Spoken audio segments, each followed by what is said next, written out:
Hello and welcome to this Phantom presentation. I'm Jason, and today we're talking about To Be Frank, the first full biography of actor Frank Thornton. Best known to millions as Captain Peacock, in Are You Being Served, and truly in Last of the Summer Wine, Frank's career spanned more than 60 years across stage, screen, film, and radio. We're delighted to be joined today by the book's author, Brian Slade, who has written extensively on British television and comedy, and also by Jane Thornton, Frank's daughter, who will be sharing her personal memories and reflections on her father's remarkable life. Over the next half hour or so, we'll be looking at Frank's career, his enduring legacy, and of course, the new book, To Be Frank, published by Phantom Publishing. So let's get started. Hello, everyone. How are we all? Hello. Hello. It's a real pleasure to have you join us. Brian, I'm going to start with you. Um, what gave you the idea to write about Frank? To be honest, Jane, we ran into each other. Um, we both attended a memorial service for June Whitfield. June and Dad were good friends, and my dad couldn't go, so he encouraged me to go along. And I was a little bit out of my depth with all these wonderful theatrical people that June knew. So a little clutch of people looked after me, and we went to dinner afterwards. And Jane and I were sat on the same table, and we had a chat. And she told me that Frank had left a scrapbook. It's a little bit more than a scrapbook. An awful lot of it. Frank was very good at detailing everything he was in, all the timings. He was very good at that. And she said to me, people had often asked Frank whether he would write his story, and he would sort of be a bit dismissive of it. Nobody wants to read about me, sort of thing, rather cheapening his talents and his popularity. And I thought about it. I went away and I did an internet article on Frank. And it was not long after that I thought, I'm sure there is an audience for Frank's work because Last of the Summer Wine and Are You Being Served are so popular worldwide as well as just the UK. And his career was so, there was so much of it. And it perhaps gets a little bit lost by the popularity of those two shows, just how much he did. So yeah, it sort of stemmed from there. I mean, obviously, I was a childhood fan of Are You Being Served? Everybody knew that Captain Peacock stare, and so we had a chat with Jane, went up there and had a look through Frank's files, and of which there was much. And we just discussed whether it was a good fit, and we eventually decided yes, it was. And it was great fun to work on. Frank was very good at leaving material for me. So it was nice getting to know Jane and Frank at the same time, and of course to some degree Beryl, his wife of 70 years. Jane, perhaps, was it 67, something like that? I think. Where But was I'm not good on maths now. I think they married just Well, just they a little married bit in more. 1945. Yeah. So it was they were still married when he passed away. So that was 67 years, isn't it? Mm. So, But How we did had you the diamond wedding anniversary, so mm. we got past that one. how did you feel about the idea, Jane, when it was first floated? Um, it's always a difficult question that I the fact that he had left a message in his scrapbook, his first one, implied that he didn't mind it being used because he was terribly private and so kicked away the idea of writing his own story every time it was suggested. But then I found this letter that he'd written that apologized for being possibly in his youth rather unkind about fellow actors and people. So that's interesting. And just more or less giving us permission to use it, really. And so we did. Oh, I mean, it's amazing that such a diary or archive as such exists. I mean, there's not many people who would be that organized in their professional lives to keep a sort of a scrapbook or diary as such of their sort of of their career, really. I know it's extraordinary, really. I don't think my mother knew he was doing so much because she was quite surprised when I found I was digging stuff out. Goodness me, she said, I didn't know he was doing all that. Where do you start though with a 6 decade career, Brian? What was what were your initial thoughts of what you were wanting to try and get out of writing this? Um, I think I think I wanted to avoid. It was a bit like my first book with Simon Cadell. I wanted to avoid it being a book about Captain Peacock. I wanted to emphasize what else he was. So obviously, that's the main draw of Mhm. his popularity. But he did so much else. You want to sort of discover what's behind him. So I really didn't want to bring Captain Peacock into the story until he was in the story, if you see what I mean. And Frank was comparatively late to, for want of a better word, stardom. He was in his early 50s when Peacock came along. And he was around 40. It's in the book about Robertson Hare saying that he would never amount to anything until he was in his 40s. And he was spot on with that. So it was trying to sort of keep away from Peacock until he had to be in the story. And then obviously his career just ballooned after that sort of thing. So you're trying to obviously appeal to the people who are fans of that and Last of the Sun Wine, but at the same time try and amplify the quality of work because he was a proper Shakespearean. He was on the stage with the Wolfit Company and Gielgud. Um, Worked with Benteen. Michael Benteen was his absolute idol comedy wise. So those are the sort of things you're trying to draw in, to put some meat on the bones of who the man was, sort of thing. And I think this is one of the fascinations of the book for me because you're right, we do know him in those sort of particularly those two key roles, but there is a lot else there, and this is a book that has, I think, quite a wide appeal, not just for the sort of comedy fans, but for the archive television fans and fans of actors from the sort of 50s, 60s, 70s.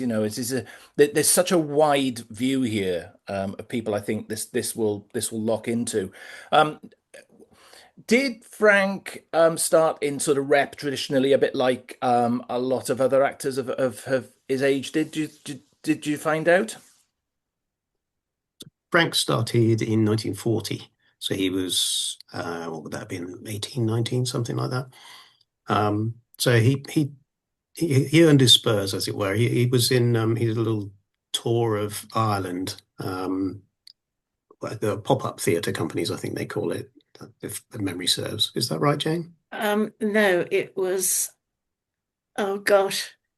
I don't There is a different term for it. know. I With can't. basically where they were pushing their own scenery around, weren't they? Yes. From one town to another, sort of thing.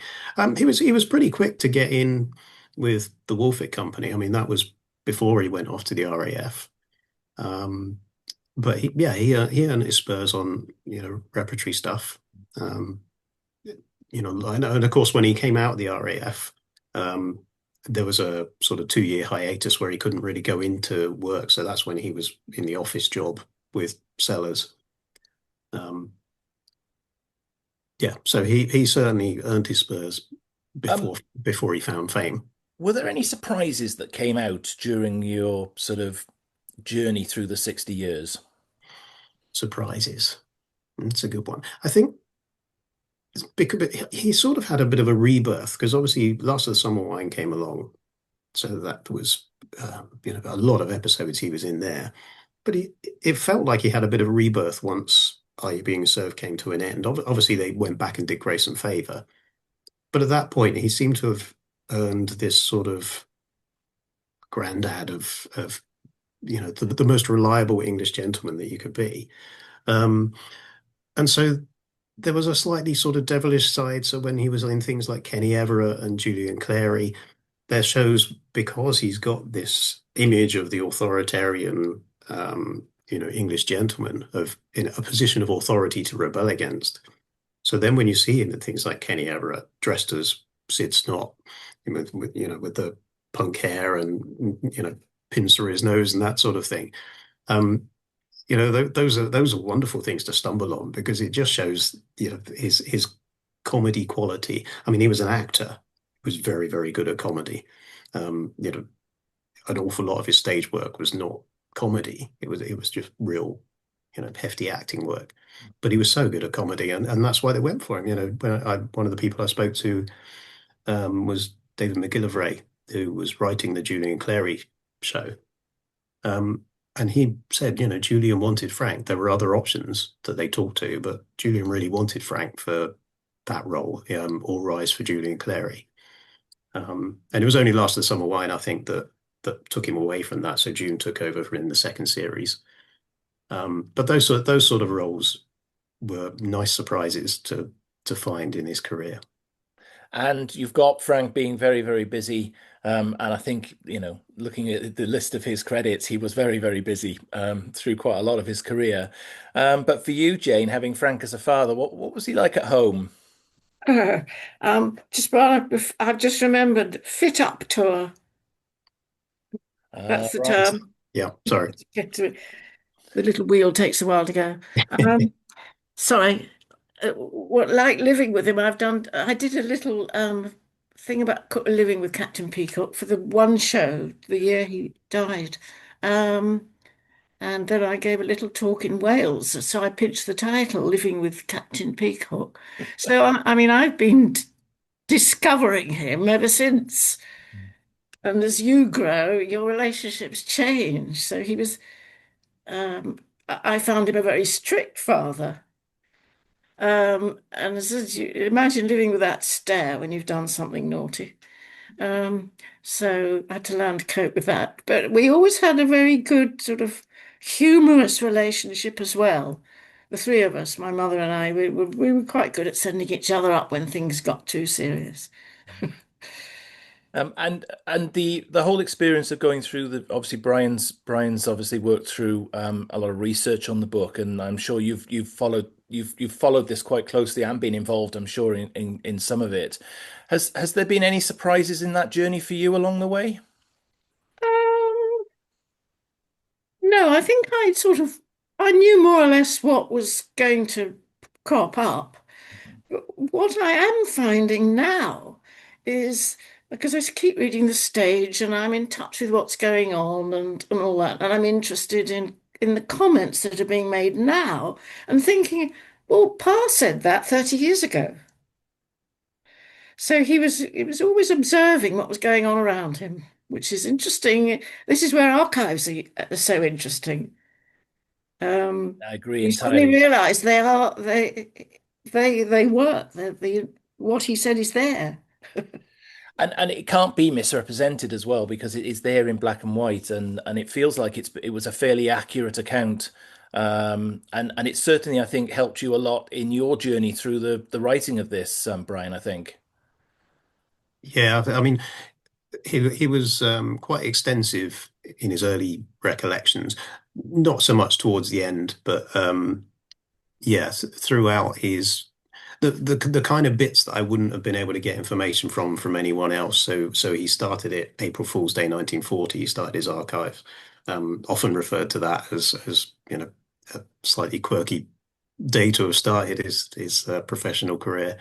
Um, but yeah, those days with Woolfit and then going to Gilgood, coming back to Woolfit, and then the sort of hard yards that he put in before because obviously with his Giles Brandreth referred to him as an actor of a type. So when they talk about typecasting, you kind of that it has a certain sort of not degrading value, but you know it implies people are stuck playing a particular thing. And Giles sort of turned it on his head and he said, you wanted that from Frank. If you saw Frank was going to be in something, an actor of a particular type, you knew it was going to be good. So yeah, those early years where Frank was going from one job to another, he was all parts of the country, whether it was just doing an advert for something in the middle of a theatre run, that sort of thing. Those were sort of things I would never have been able to track properly. Obviously, the later years it becomes a lot easier to talk to people that were involved. But yeah, all that, and is clear enjoyment of Michael Bentine and sort of I wouldn't say necessarily indebted, but that was clearly someone who made a significant imprint on his career. I mean, it was a very interesting time to be in and around the sort of television world, if you like, as it was really in sort of a pioneering mode through the 60s and into the 70s.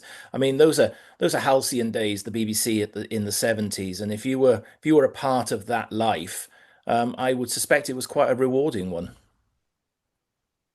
Yeah, yeah, absolutely. I mean, we sort of think of Frank as a almost like a BBC stalwart, but he did a show called HMS Paradise, which sadly, I mean, none of it exists anymore, and it's one of those shows that got slated at the time. He managed to do 26 episodes of it, which for a British show is quite an extensive first series, and the whole point of it was supposed to be like a television comedy version of Navy Lark. Um, and yeah, that one sort of drifted a little bit. It was a good time to be involved, and because the press destroyed it, I think that died a horrible death, that particular show. But it's slap bang in the middle of the 60s, so he'd come out of It's a Square World, which was, I mean, there's not a lot of that knocking around, but that won awards at Montreux. It was a fantastic. It's a shame there's not more of it because I think that shows Frank slightly more out of his authority figure. I know Jane showed me a few showreel elements of it, and I think he was a little bit more released from that sort of character that he was or perceived to be, sort of thing. And there was one newspaper report that highlighted Frank as a potential, um, show leader. They talked about Dick Emery, who was in it as well, and they thought he could be better than Dick Emery. Um, and it was that kind of zaniness that Benteen surrounded himself with, and he clearly, enjoyed Frank being there. And it wasn't just for Frank to be a stern character to play off. Frank had so many accents and faces and everything. He was just part of that zany gang at the time.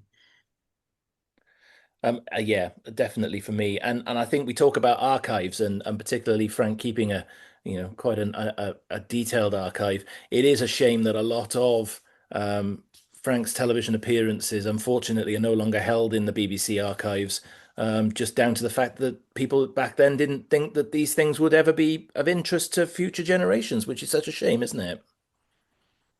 Yeah, absolutely. You know, I wonder whether HMS Paradise would have seemed as bad to a modern audience, but the fact that it was put in the bin pretty much straight away, it seems pretty horrific. It's not around to defend itself, sort of thing.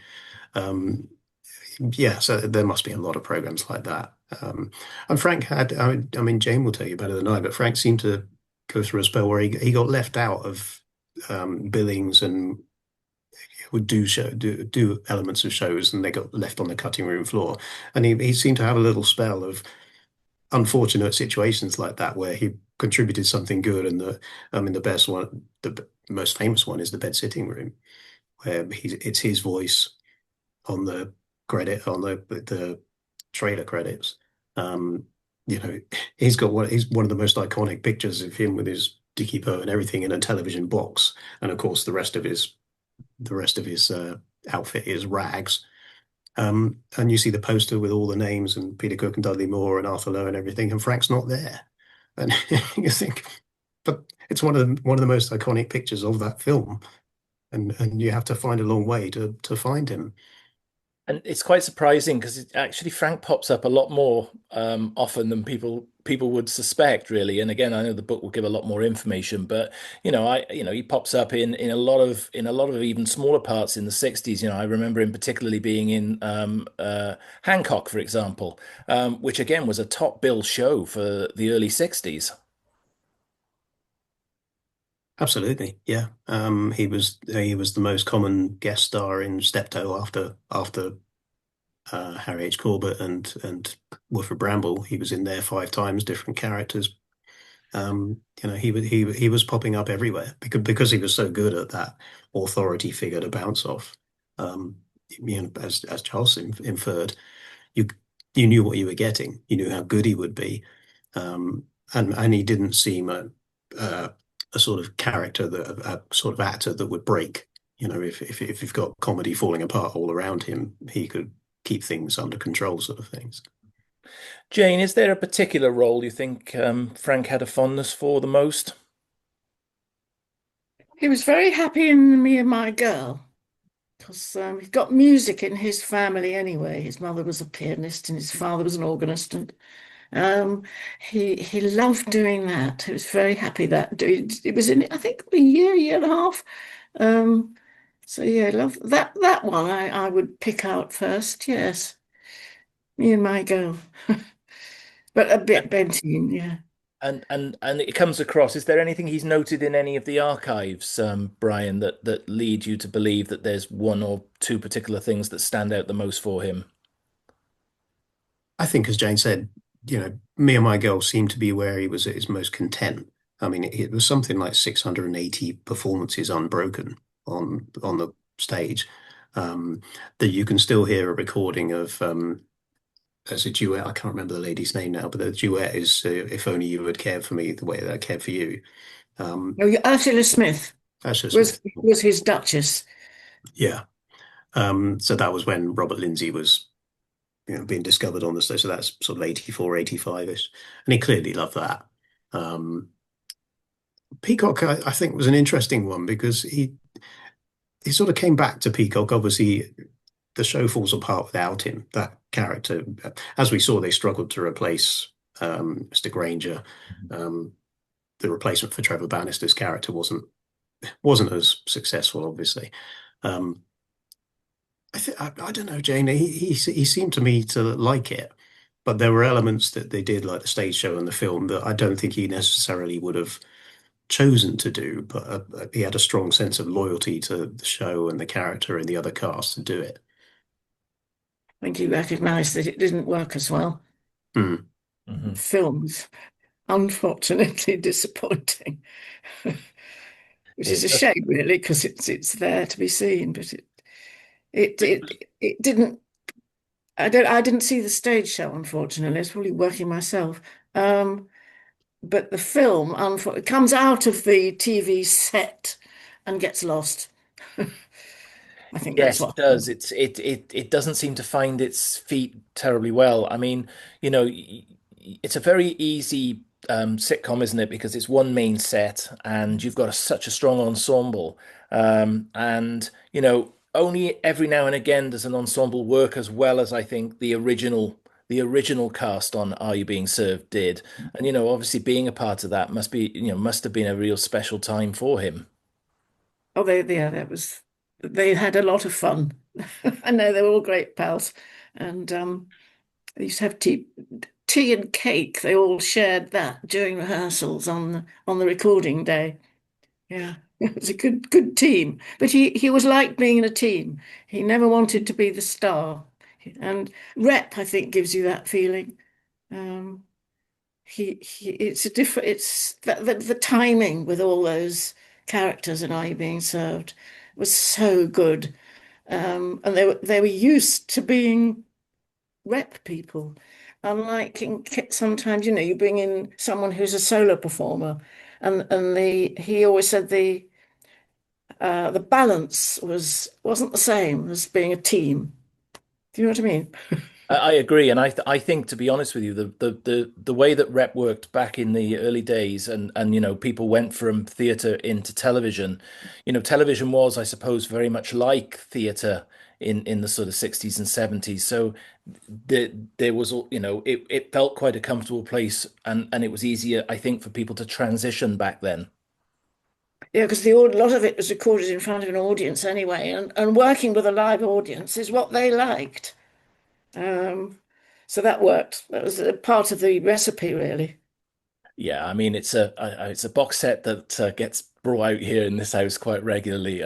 We absolutely love the series, and I would say that's probably for me growing up. That's probably the first memory I have of Frank. I think on TV is seeing him in Are You Being Served. All right.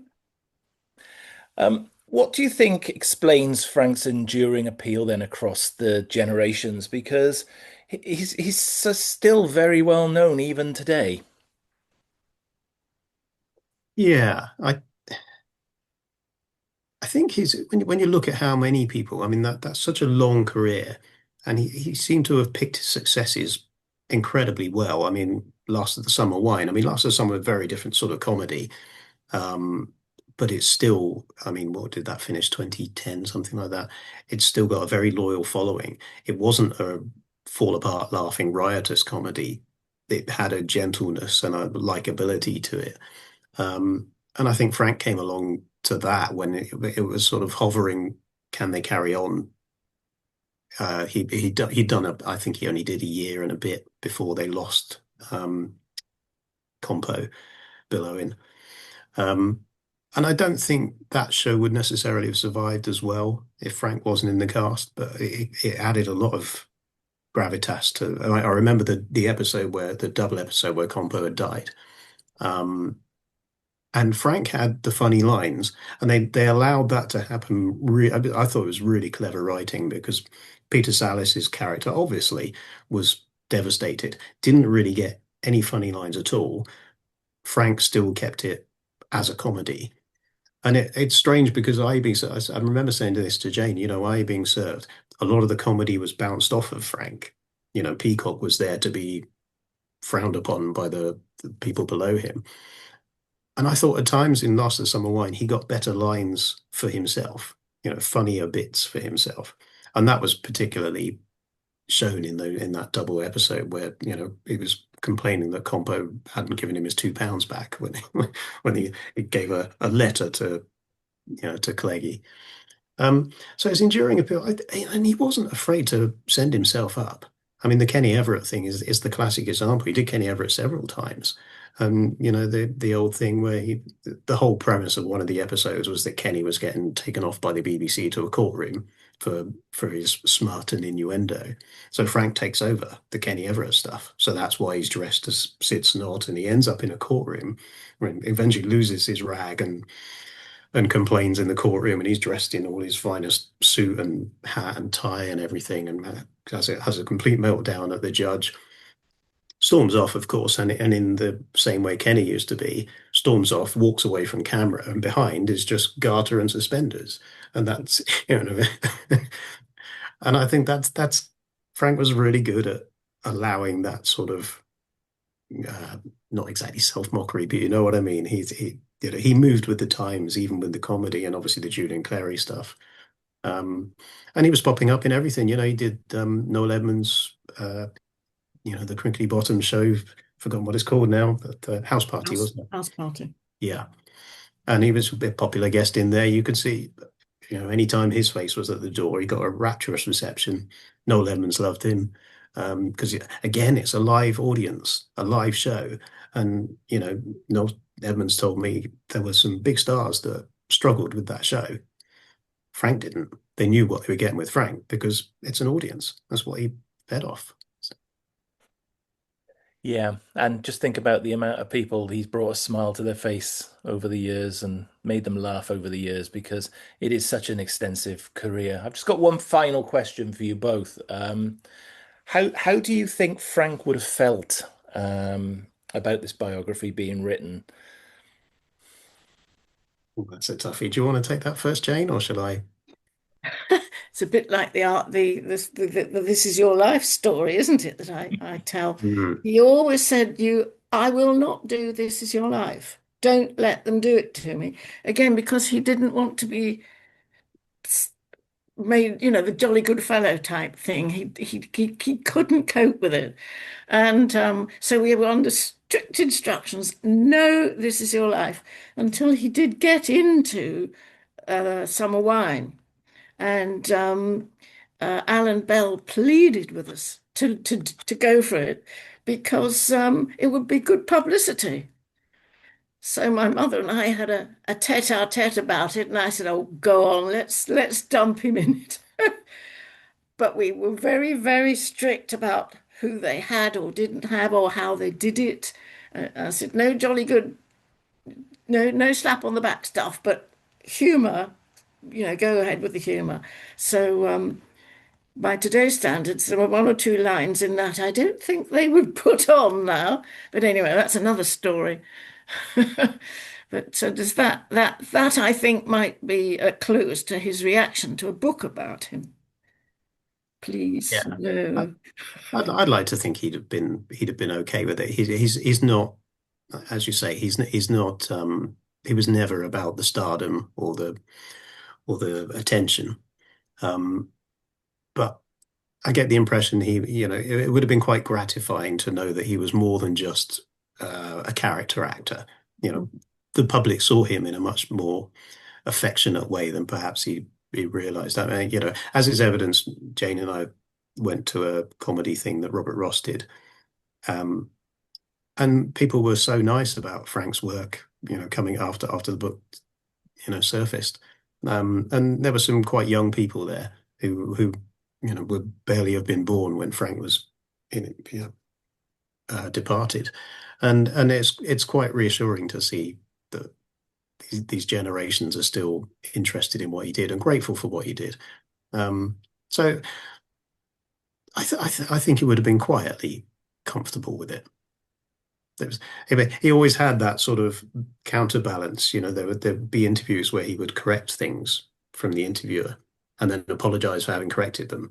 And he had that sort of counterbalance of modesty and the way things should be done, sort of thing, which was quite charming, really. A true gentleman by the sounds of it.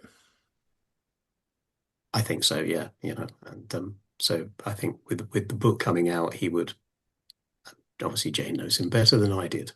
Um, but I think he would have been quietly pleased. At least he wasn't there to edit us. Yeah, that might have been a bit more challenging, I feel. Um, I'd just like to thank you both for taking time out to chat to us. I think that's been quite enlightening. Just briefly touching. I mean, we really couldn't do 60 years justice in 30 minutes, but I think what we have touched on, I think, is a fair reflection. And I think I've got to know Frank just a little bit more. I think from just chatting to you both today, which has been really useful. So I'd like to thank you both for joining me today for this. You're very welcome. You're Thank you. very welcome, yeah. So that brings an end to our Phantom presentation. A huge thank you to Brian Slade for writing such a rich and affectionate biography, and to Jane Thornton for joining us and sharing her memories of her father, Frank. To Be Frank is available now from Phantom Publishing and independent bookshops. And if you've enjoyed the conversation, please do give the video a like, leave us a comment, don't forget to subscribe, and I'll see you again soon for another Q&A presentation. Okay, that's us done. Thank you Are we for off? that. Are we off? Yes, we are indeed.